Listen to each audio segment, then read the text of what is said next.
and water infrastructure were vandalized.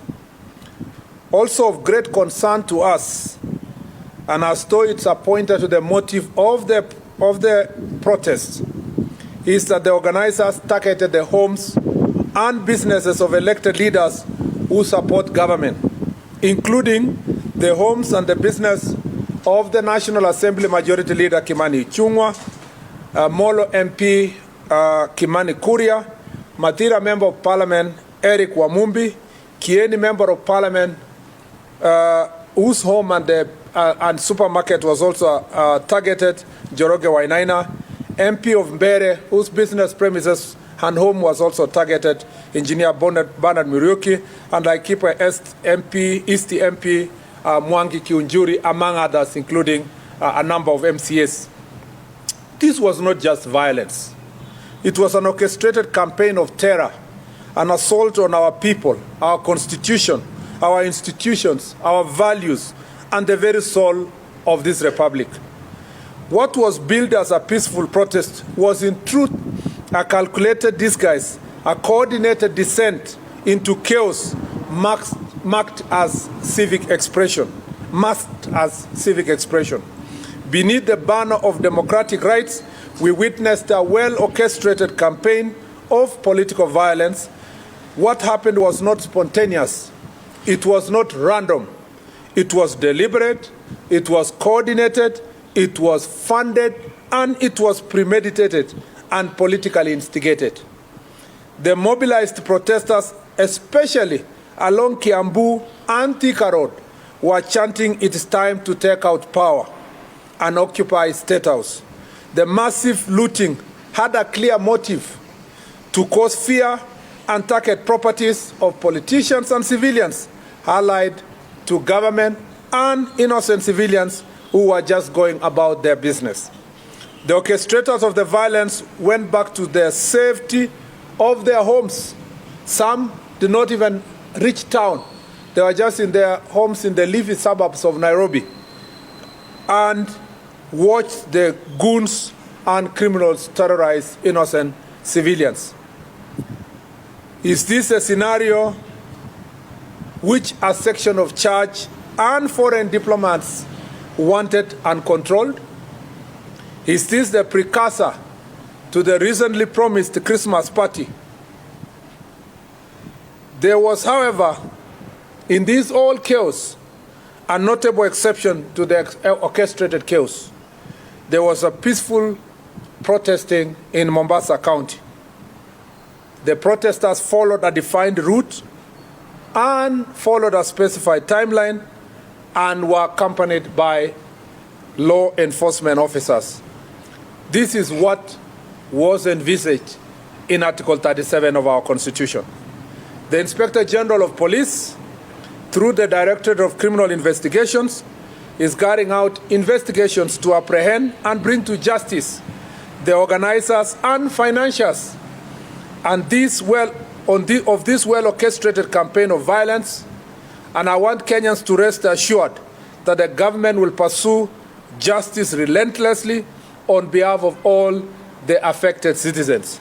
No person will be spared regardless of their political or financial status.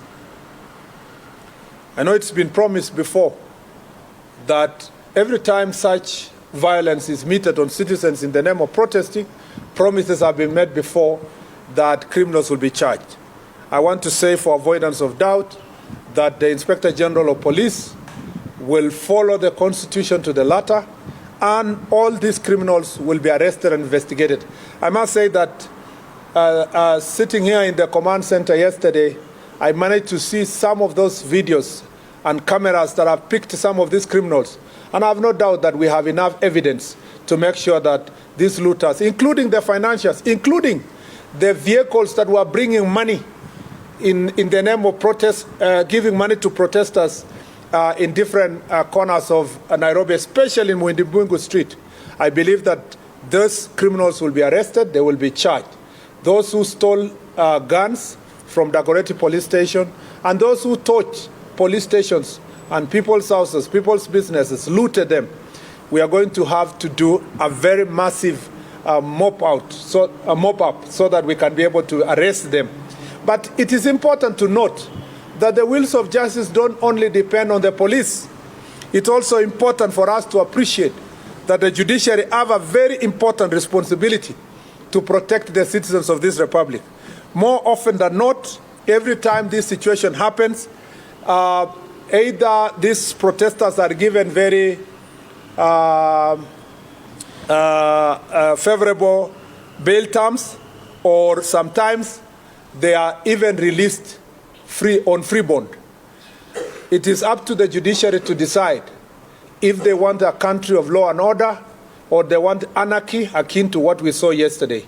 And as I said in my statement, recently, a section of church leaders and a section of diplomats went public and asked the Inspector General of Police not to stop anyone who wanted to come to town to protest. It is now clear that there was no protest, it was chaos, anarchy. Parliament was being targeted and State House was being targeted.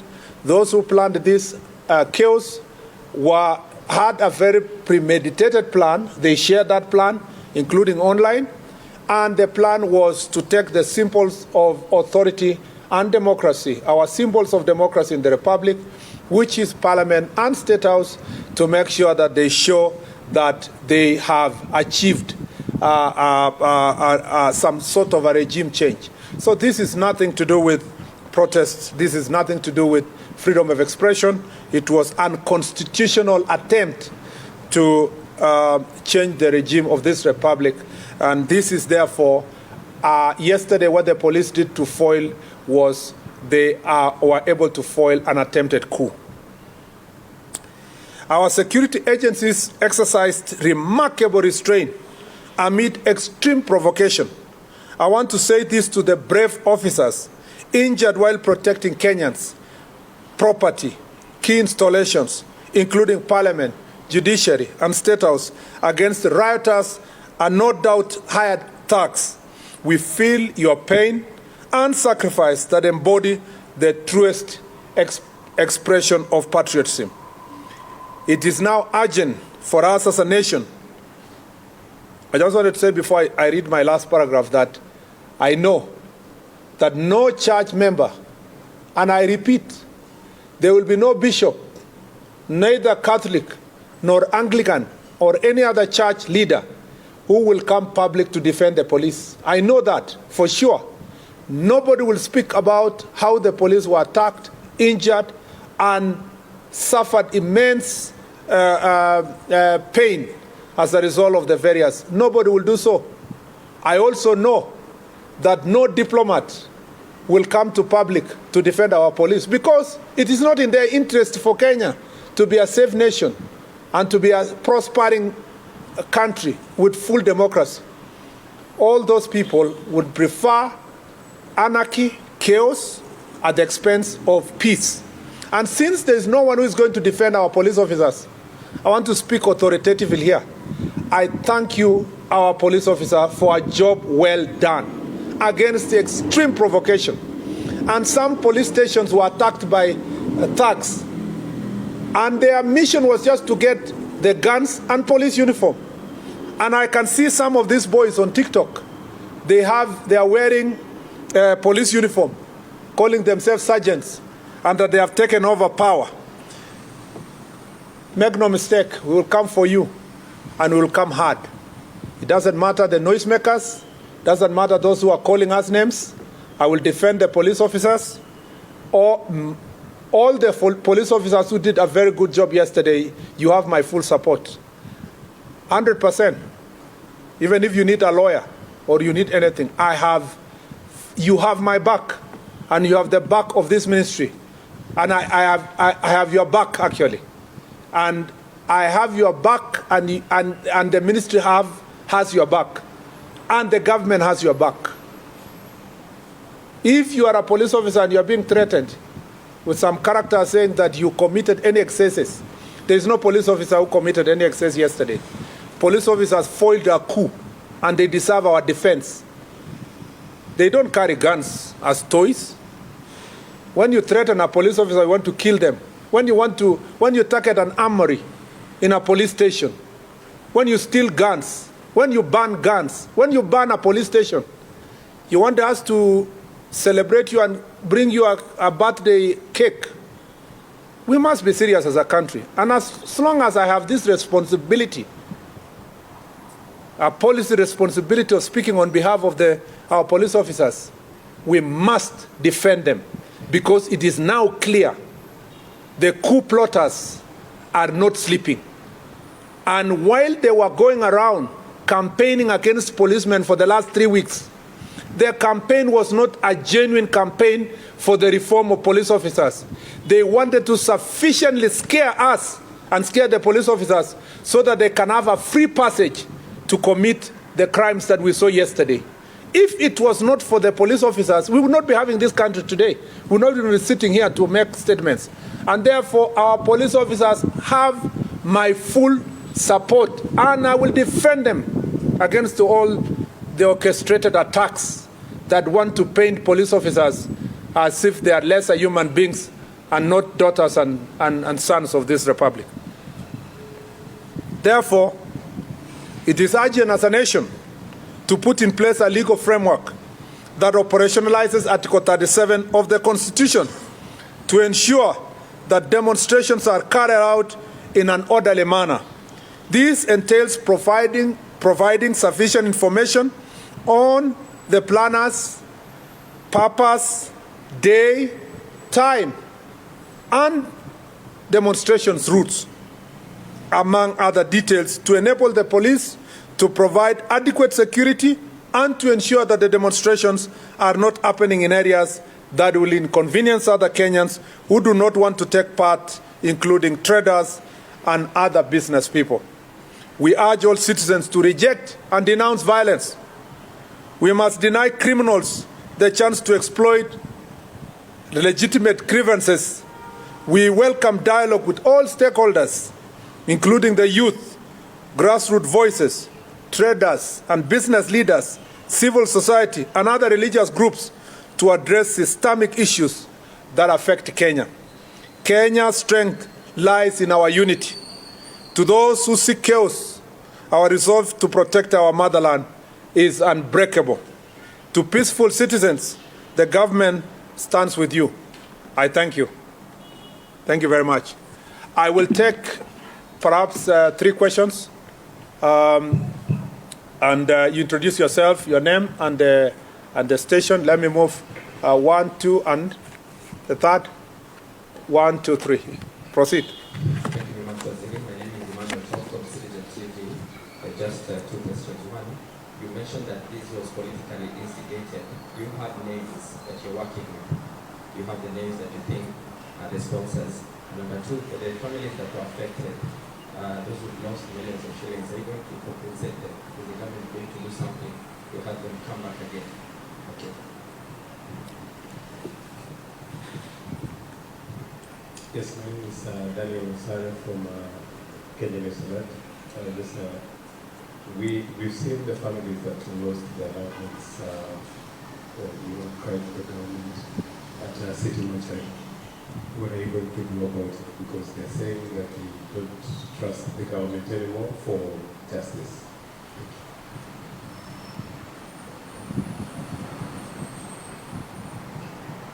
Good afternoon, my name is Ian Kitani from K24. I have 2 questions. One, we saw situations, for example, in Eldoret where police officers allegedly were escorting goons who were attacking those who were protesting. And number 2, just to emphasize on what was said, you mentioned coup plotters, those were exact words. Will you probably give us names? Thank you.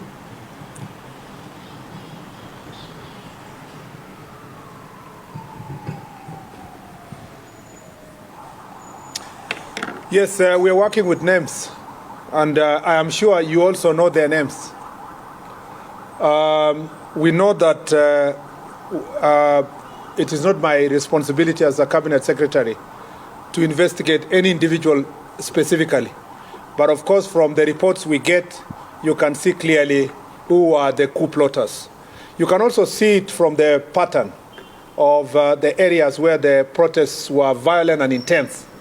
that there was an outright misuse of people who would have been, so to speak, political supporters, turning them against the rest of the citizens to make sure that you reign chaos and terror. Particularly of great concern is in Nyeri, where the Member of Parliament of Mathira was specifically targeted, his home, and the Member of Parliament of Kieni. And this pattern has continued from last year, and now there has been a specific pattern of the coup plotters targeting certain political leaders whom they think they are not giving them political support. That is why you saw Kiunjuri's home, Kimani Ichung'wah is being targeted, and the Molo Member of Parliament. Just to, terrorists, how they operate is that they instill fear. And these are political terrorists. They would like to instill fear on members of parliament who don't support their political ideology so that they can get a safe passage. The DCI does not investigate politics. It will only deal with the criminals.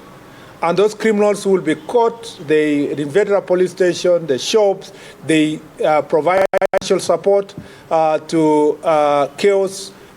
Criminals paid them, ferried them. The matatus that were used to ferry them, some of the vehicles that were operating pretending to be ambulances, but they were ferrying goons, all of them are going to be ensure that they have been mobbed up, and all those people be arrested and charged. And as I said, it is up to now the next stage, the DPP and the judiciary, to take the next stage. And as a country, it is not my duty to announce to you the names. You will see them when they appear before court, so that then the DCI can have an ample time to carry out its responsibility. But all those characters we know. This is not, let me say this, the problem we were facing yesterday is not about justice. It's not even justice about families who lost their loved ones. It's not even about genuine expression of views by citizens. It was just purely politics. And yesterday's game was political. But for people who are impatient to wait for the next elections, they think there is something they can do between now and next elections to get this administration out of office. They also think that because they are facing serious political upheavals, that orchestrating violence will help them negotiate a better passage from their current political challenges.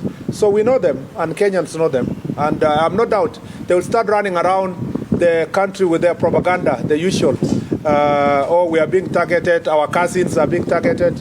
It will not take long before you will see them making the noise. But let me tell them, they are not above the law.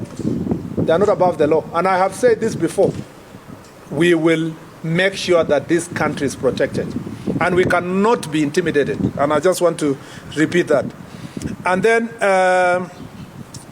unfortunately, the people of Kenya, through Parliament, have not put aside budget for compensating those whose properties are destroyed and looted through such occasions. And we do not have budgetary allocation as a government to do so. And if we were to be providing budget that will compensate people all the time when their properties are looted at this point in time, then the best law would have been those who are protest organizers should be bearing greatest responsibility. That is why you heard me say it's important to have a law that will clearly define who are the organizers of the protest, where do they want to, what is the purpose of this protest, when do they want to have the protest, where will they start the protest, which route will it follow, and where will it end? And should there be anything that is, should these protesters loot people's properties, what will happen? It is also important to organize public protests in such a way that the police can then provide necessary escort. The reason why I cited Mombasa is because Mr. Ali Nuno, who is the regional police commander, was properly briefed. The protesters followed defined route in Mombasa. They started at 10, they finished at 12. There was a small group that wanted to cause chaos at some point, but it wasn't a serious one. and the protest was closed. That is an example of how public protest should be done, not the kind of mayhem and chaos that we witnessed in the city. And therefore, unfortunately, the government of Kenya does not have a budgetary allocation from Parliament that takes care of any form of compensation. That does not mean that the government of Kenya is not feeling the pain of the businesses. When I went to OTC today at the bus station, and all of us as a team when we went there, you saw, I met a lady who lost her husband 7 months ago, and she has loans.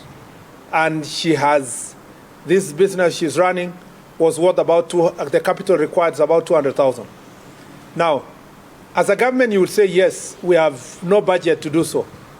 But all of us as well-wishers, other business people, even from government, even as leaders, we have to find another way, even if it means through personal donations, to see how we can support those who have suffered this immense loss. We cannot tell them, like Jesus said, you cannot tell them, go, be happy, goodbye, and yet your brother or your sister is angry. You have to find a way to see the most vulnerable ones. What can you do to help them in such a difficult situation?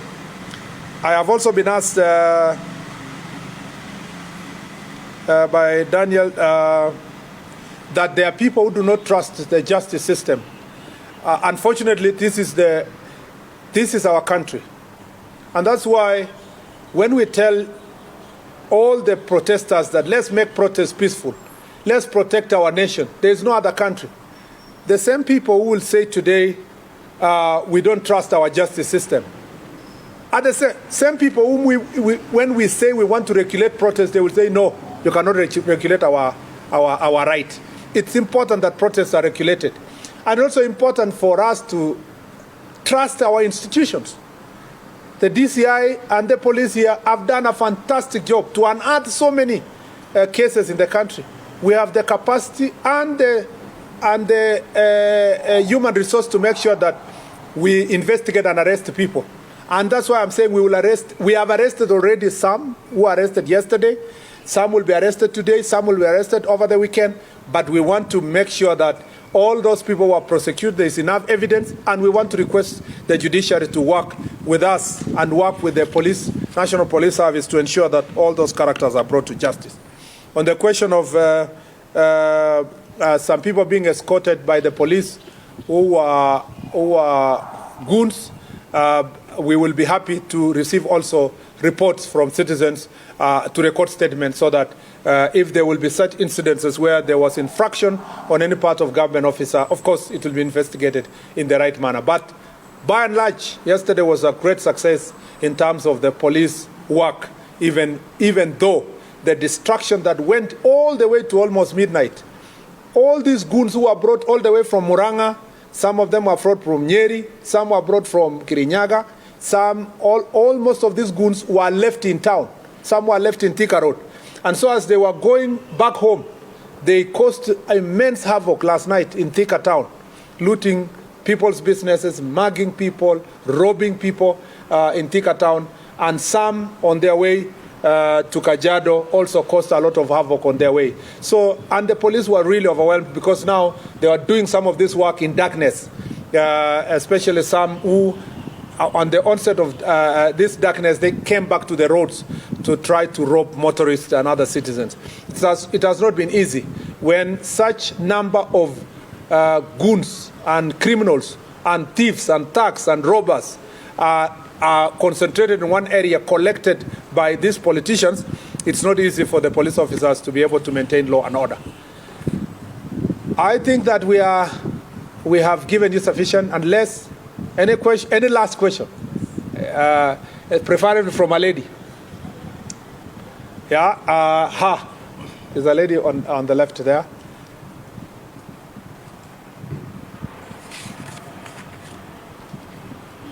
Good afternoon, Mr. Good afternoon. My question would be from the Communications Authority about media houses broadcasting live protests. That was followed by a High Court order from Judge Chacha Mwita, who said that is unconstitutional per se. So what is your take about the live broadcast of protests and that directive by CA and that coming from the courts?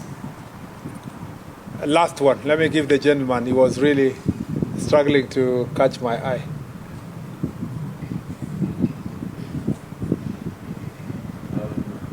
My name is Murkomen from the Standard Video. My question is simple. What is your message to the people who lost their loved ones during yesterday? Thank you. Because you are the last one, let me just give you. Yeah. Thank you. My name is Mike from TV47. I just have one question. Perhaps how many police officers were injured yesterday? And do you think there is a point to attack police officers during these protests? Since the Kenyans have been fearing about police officers in the past, are they safe during these protests? Thank you. Thank you very much. First, let me, on the communication, on the live broadcasting, there is nothing wrong with live broadcast per se, because we also, our media enjoys freedom. We have the freedom of media in this country. The biggest problem with live broadcasting, having watched a number of them, media stations yesterday, is the idea that media becomes the center of mobilization for some of these protesters. In fact, most of the media houses are working very hard during the onset of protest, telling people, oh yeah, wengine wamekuja, sasa tayari ndio hawa. They're interviewing people in the street and tell them, what do you tell those who are still at home? You see, they are participating, directly in mobilizing people to come. But what was even of greater concern to me is some of the media stations whose their job was directing the protesters. And they are saying, oh, now they are in Thika Road. As soon as they converge with the ones in Kiambu Road, the possibility is that they will pass through Museum and State House will be very near. You see, that is really very irresponsible journalism. Of course, the gentleman from Standard knows that Standard now has stopped being a newspaper. The headlines for the last 2 months or 3 months have always been about security and insulting people without resorting at one instance to ask for feedback from anybody, not even any person.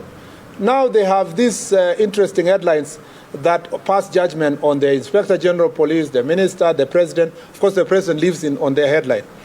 I understand the desire and the tough economic times for newspapers to sell. But that cannot happen at the expense of our country.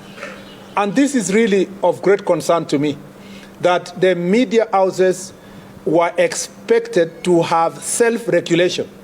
Apart from, at the end of the day, even the media houses are doing business in Kenya. If this country bans, just because you wanted to sell newspapers, you wanted to do media engagement, it's a loss to everybody. And more importantly, let me say this, that it is unfortunate that political actors are relying on media. It's not becoming independent enough to give both sides of the story. For example, you will hear that yesterday's report is reported as the protesters have arrived somewhere and they are looting. And you are still saying the protesters have looted shops. The protesters have done this, and you can see they are criminals. Meaning that the characterization of also the criminals, we are not taking the greatest responsibility as citizens. You've watched international media, except of course when they are reporting from Africa, and Nairobi especially, that they are very careful. When they are reporting about Israel, about America, about UK, they are very careful about their own countries. But when they come to our country, report it as it is. And some of the reporters are so happy, they think they have achieved because they are being cheered in Western countries. They think it's very nice to come and report about your country negatively. This is the issue. That is the question we should be asking ourselves. The question of closing or not closing depends on the circumstance. You have to weigh between national interest and also the individual interests of media houses. The national interest at any given time will be weighed. And if it's necessary to close a media house so that you can serve the nation, of course you do it. You know that media played a critical role in 2007, 2008 post-election violence, and that some media houses were indicted for the role they played. We are not going to wait until they are indicted. We have to take precautionary measures to ensure that we protect the country. And that is important, that we do so. Unfortunately, I don't want to discuss about Justice Mwita, because when the chips are down, when the courts in Kikuyu were banned, a court order is not there to save the courts. When 2007 and 2008 violence happened, nobody looked for the Chief Justice that you swore in the president. It is the people who held offices like mine who are held responsible. So it's my duty first to take care of my country. It is easy. I can suffer a court order. I can pay for a court order or so forth, but I cannot pay for people's lives when they die. And I cannot return back the nation when it becomes a pariah state taken over by hooligans and gangs. So I would rather appear before a judge in a still working country and explain why I made a particular decision than to doubt myself and say, I cannot make this decision, and then tomorrow there is no country. There is even no judge to explain to. Because when this country burns, Justice Mwita and myself will all be the same. We'll probably be meeting in border between Kenya and other countries looking to be refugees. And I don't want that situation. I want first to protect the country, then the judge can pontificate with very beautiful statements when there is a peaceful nation. The other issue is the question of how many police officers were injured. No, first of all, for people who lost their loved ones, let me say this. It does not matter. It does not matter the circumstance that anyone loses a relative. Even if your relative was a robber, even if your relative was attacked, it's still painful. It's still very painful. And therefore, we condole with all families that lost their loved ones yesterday. It does not matter if the investigation will show that some of them were trying to get into police armory, they wanted to steal guns, they wanted to do what? It is not their families that wanted to do so. Therefore, their families and their loved ones still feel the pain that everybody feels when you lose your loved one. And therefore, we want to say we send our condolences to their families, and we want to say that we feel your pain.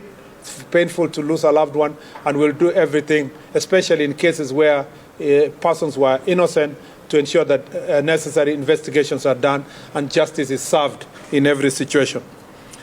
How many police officers were injured? There are 300 police officers who were injured, and about 100 civilians. So a total of 400 people were injured. And it is true that from yesterday's protest, there is a particular pattern, and again, in particular constituencies, where police stations are being targeted.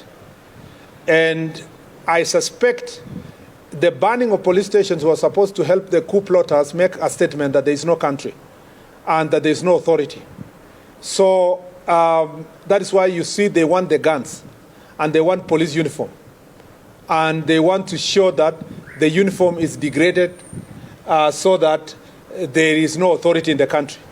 That is the entire mission of what happened yesterday. And therefore, as I said, we will take firm action to ensure that the nation is in safe hands. And I think with all those many remarks, unless IG, you just want to say one word? Yeah, just say one word. Yeah. Thank you very much, Waziri. Maybe let me start by saying that I also join my Waziri in condoling with the families that lost their loved ones yesterday, during yesterday's fracas. And number two, I want to say that we appreciate our brave police officers who did a sterling job yesterday by ensuring our country remained secure, despite the many challenges that were there. I also want to wish them a quick recovery. There are over 300 police officers who are also injured, who got injuries yesterday, life-threatening injuries. I want to wish them well. And also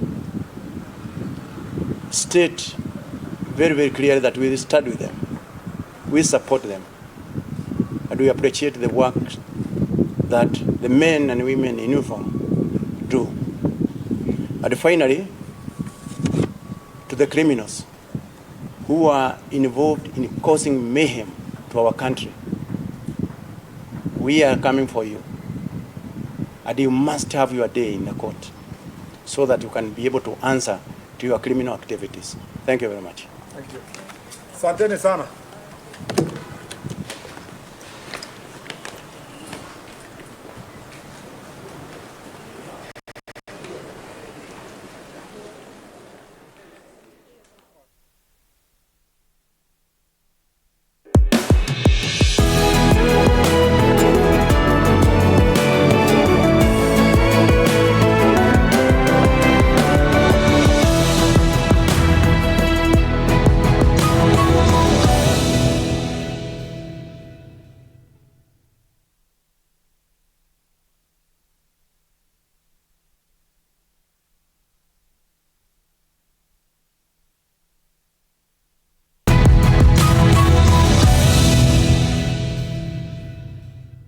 Are you a driver, cyclist, border rider, or a passenger? Then this is for you. The Kenya Urban Roads Authority, Kura National Transport Safety Authority, and the Kenya Police, in partnership with Radio 47 and TV 47, is bringing the Road Safety Campaign to your town. Learn the rules of the road, how to stay safe, and protect others, all while being entertained by your favorite Radio 47 presenters, Dr. Ofueneke and Fred Arocho. Catch the action from 27th to 29th June in Kakamega, Bungoma, Kitale, and Eldoret. Road safety starts with you. Let's have a conversation on safety on the road by observing urban speeds in urban zones. Hashtag 50 kilometers per hour. See you there.